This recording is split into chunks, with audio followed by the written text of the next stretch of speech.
എല്ലാവർക്കും നമസ്കാരം. Teach from ഹാർട്ടിൻ്റെ പുതിയൊരു വീഡിയോയിലേക്ക് സ്വാഗതം. എൻ്റെ പ്രിയപ്പെട്ട NS+2 വിദ്യാർത്ഥികളെ, ഞാൻ നിങ്ങളുടെ സ്വന്തം ശ്രീലയ ടീച്ചർ. നമ്മൾ 2025 ഏപ്രിലേക്കുള്ള എക്സാം ആരംഭിച്ചു കഴിഞ്ഞു. ഇംഗ്ലീഷ്, മലയാളം അല്ലെ രണ്ട് എക്സാം നമുക്ക് കഴിഞ്ഞു. ഇനി നമുക്കുള്ളത് ഇന്ന് പൊളിറ്റിക്കൽ സയൻസിൻ്റെ എക്സാം, ഇനി നാളെ സോഷ്യോളജി, തൊട്ടടുത്ത ദിവസം ഹിസ്റ്ററി. അപ്പോൾ അടുത്തടുത്ത ദിവസങ്ങളിലാണ് എക്സാം. ഇതൊന്നും പറയേണ്ടുന്ന കാര്യമില്ല.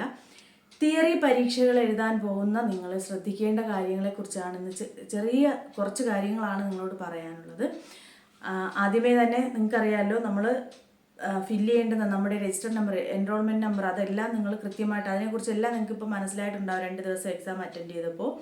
ഇനി നിങ്ങളോട് പറയേണ്ടുന്നത്, നമ്മൾ ഒരു ക്വസ്റ്റ്യൻ പോലും എഴുതാതിരിക്കരുത്. മുൻ ബാച്ചുകളോട് ഞാൻ എപ്പോഴും പറഞ്ഞിട്ടുള്ളതാണ്, ഒരു ക്വസ്റ്റ്യൻ പോലും അറ്റൻഡ് ചെയ്യാതിരിക്കരുത്. അതുപോലെ ആദ്യം അതിന് മുന്നേ തന്നെ പറയാം, 1 വേർഡ് ക്വസ്റ്റ്യൻസ് 50 മാർക്കിനുണ്ടാവും. ഏകദേശം ആദ്യത്തെ 35 ക്വസ്റ്റ്യൻസ് ആയിരിക്കും 1 വേർഡ് ക്വസ്റ്റ്യൻസ്, 50 മാർക്കിന് 35 ക്വസ്റ്റ്യൻസ് ആയിരിക്കും. Multiple choice, filling the blanks എല്ലാം കൂടി.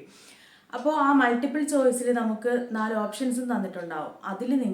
അതിൽ തന്നിരിക്കുന്നതിൽ ഏതാണോ കറക്റ്റ് ആൻസർ, അത് നിങ്ങൾ ഏതാണെന്ന് വെച്ചാൽ എടുത്തെഴുതുക. സെക്ഷൻ എയിൽ നിന്നുള്ള ക്വസ്റ്റ്യൻസ് എഴുതുമ്പോൾ നിങ്ങൾ സെക്ഷൻ എ എന്ന് എഴുതിയിട്ട് തന്നെ അതിൽ ക്വസ്റ്റ്യൻ നമ്പർ ഇട്ട് എഴുതണം. ക്വസ്റ്റ്യൻ നമ്പർ എഴുതിയിട്ട് എഴുതണം ആൻസർ. അപ്പോൾ അത് കഴിഞ്ഞിട്ട് ഫില്ലിംഗ് ദ ബ്ലാങ്ക്സ് എഴുതുമ്പോൾ നിങ്ങൾക്ക് ഇംഗ്ലീഷിൽ ആൻസർ അറിയില്ല എങ്കിൽ അതിൻ്റെ ആൻസർ മലയാളത്തിൽ എഴുതാം, ഒരു കുഴപ്പമില്ല. പലരും പറയുന്നുണ്ട് ഇംഗ്ലീഷിൽ മാത്രമേ എഴുതാവൂന്ന്. അങ്ങനെ ഒരു കുഴപ്പമില്ല. 1 വേർഡ് ക്വസ്റ്റ്യൻസ് നമുക്ക് ഇംഗ്ലീഷിലും മലയാളത്തിലും എഴുതാം, അത് ഓർത്ത് വയ്ക്കുക. അപ്പോൾ ആ ഫില്ലിംഗ് ദ ബ്ലാങ്ക്സ് ഒക്കെ നമുക്ക് അറിയാവുന്ന രീതിയിൽ മലയാളത്തിൽ അതിൻ്റെ ആൻസർ മാത്രം എഴുതി വയ്ക്കുക. എഴുതുമ്പോൾ ക്വസ്റ്റ്യൻ നമ്പർ തെറ്റിയാൽ നിങ്ങൾക്ക് മാർക്ക് കിട്ടത്തില്ല. അപ്പോൾ ക്വസ്റ്റ്യൻ നമ്പർ തെറ്റിക്കാതെ എഴുതുക. സെക്ഷൻ എയിൽ നിന്നാണ് എഴുതുന്നതെങ്കിൽ, ഇപ്പോൾ സെക്ഷൻ എയിൽ നിന്നുള്ളത് നിങ്ങൾ 1 വേർഡ് ഒരു 10-20 എണ്ണം ആദ്യം എഴുതുന്നുണ്ടെങ്കിൽ ഒരു പ്രാവശ്യം സെക്ഷൻ എ എന്ന് എഴുതിയിട്ട് ആ ക്വസ്റ്റ്യൻസിൻ്റെ ആൻസർ എല്ലാം എഴുതുക. അതിൽ വലിയ 1, ചിലപ്പോൾ 2 അങ്ങനെയൊക്കെ ഉണ്ടെങ്കിൽ ആ വലിയ 1, 2 ആ നമ്പറുകളുണ്ടെങ്കിൽ അതും അതുപോലെ എഴുതിയിട്ട് വേണം നമ്പറിട്ട് ക്വസ്റ്റ്യൻ എഴുതാനായിട്ട്, ആൻസർ ചെയ്യാനായിട്ട്. സെക്ഷൻ ബിയിലേക്ക് പോകുമ്പോൾ 2 മാർക്കിൻ്റെയും 3 മാർക്കിൻ്റെയും 5 മാർക്കിൻ്റെയൊക്കെ ക്വസ്റ്റ്യൻസ് ഉണ്ടാവും. ഈ ക്വസ്റ്റ്യൻസ് അറ്റൻഡ് ചെയ്യുമ്പോൾ നിങ്ങൾ ചെയ്യേണ്ടത്, എല്ലാ ക്വസ്റ്റ്യനും ഒരു ക്വസ്റ്റ്യൻ പോലും നിങ്ങൾ ആൻസർ എഴുതാതെ വിടരുത്. മനസ്സിലായില്ലേ? അറ്റൻഡ് ചെയ്യാതിരിക്കരുത്. നമ്മൾ എഴുതാതിരിക്കുന്നതിനേക്കാൾ എത്രയോ ഭേദമാണ്, ഇത് പല വീഡിയോയിലും പറഞ്ഞിട്ടുള്ളതാണ്, എഴുതാതിരിക്കുന്നതിനേക്കാൾ എത്രയോ ഭേദമാണ് നമ്മൾ എന്തെങ്കിലും എഴുതുന്നത്. ഇപ്പോൾ നിങ്ങളുടെ പേപ്പർ നിങ്ങളുടെ പേപ്പർ കയ്യിലെത്തുന്ന ഒരു ടീച്ചറിൻ്റെ കയ്യിൽ കിട്ടുമ്പോൾ നമ്മൾ 3-4 പേപ്പറിലേ എഴുതിയിട്ടുള്ളൂ എന്നുള്ളതും ഒരു 10 പേപ്പറിൽ കൂടുതലൊക്കെ എഴുതിയ അങ്ങനെയും കൂടെ കിട്ടുമ്പോൾ നിങ്ങളൊന്ന് ആലോചിച്ച് നോക്കിക്കേ, എന്തിനാണ് വാല്യൂ ഉള്ളതെന്ന്. അപ്പോൾ ഒന്നും എഴുതാതിരിക്കുന്നതിനേക്കാൾ എന്തെങ്കിലും എഴുതുക. ക്വസ്റ്റ്യൻ ഇൻഡയറക്റ്റ് ആയിട്ട്, അതായത് നേരിട്ട് നമ്മൾ പഠിച്ചതുപോലെ അതുപോലെ ആയിരിക്കില്ല ഒരിക്കലും ക്വസ്റ്റ്യൻ ചോദിക്കുക. അത് വളച്ച് കെട്ടിയൊക്കെ ചോദിക്കും. അത് മനസ്സിലാക്കാൻ നിങ്ങൾക്ക് കഴിയണം.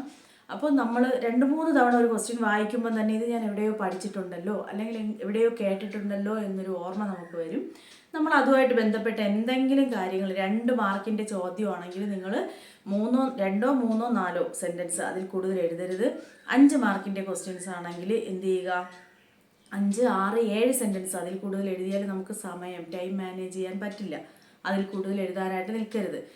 നേരത്തെ സിലബസ് മാറുന്നതിന് മുമ്പേയൊക്കെ ആണെങ്കിൽ നമ്മൾ പറയുമായിരുന്നു എഴുതി നിറയ്ക്കാൻ പറയുമായിരുന്നു, 10 മാർക്കിൻ്റെയൊക്കെ ക്വസ്റ്റ്യൻസ്, എസ്സേ ടൈപ്പൊക്കെ.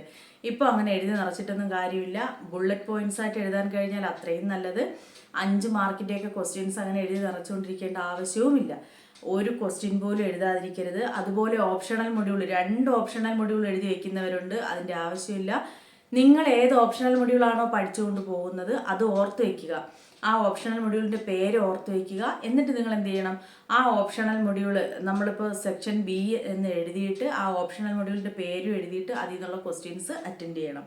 വീണ്ടും നിങ്ങൾ സെക്ഷൻ എയിലേക്ക് വന്ന് 1 വേർഡ് എഴുതാൻ വരികയാണെങ്കിൽ അവിടെ സെക്ഷൻ എ എന്ന് എഴുതിയിട്ട് തന്നെ ആ 1 വേർഡിൻ്റെ ക്വസ്റ്റ്യൻ നമ്പർ ഇട്ടിട്ട് നിങ്ങൾ എന്ത് ചെയ്യണം, ആൻസർ ചെയ്യണം. അല്ലാതെ ക്വസ്റ്റ്യൻ നമ്പർ തിരിച്ചും മറിച്ചും എഴുതിയാൽ ഒരിക്കലും നിങ്ങൾക്ക് അതിനുള്ള മാർക്ക് കിട്ടാൻ പോകുന്നില്ല.